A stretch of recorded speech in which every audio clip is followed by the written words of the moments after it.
In this video, I'll be showing you how to enter recovery mode on Samsung phone. It's a very simple method, so if you find this video helpful, be sure to drop a like and subscribe. Now, entering recovery mode on Samsung devices requires a specific USB handshake that wasn't necessary on older models. So if you simply hold the buttons without a cable, the phone is usually just gonna reboot normally. So what you need to do is connect your phone to a PC or laptop or even a gaming console using a USB-C data cable.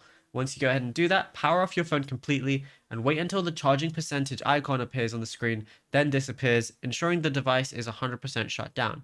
Then what you're going to do is press and hold the volume up button and the side power button at the same time. Keep holding both buttons even when the Samsung Galaxy logo appears. Then release both buttons only when you see the black screen with yellow and blue text, which is the Android recovery menu. Now in recovery mode, your touchscreen is disabled. You got to use physical buttons. So you can use volume up and down to move the highlight bar, and then the side or power button to select an option and press enter. And yeah, it's as simple as that. Now, if you found this video helpful, be sure to drop a like and subscribe.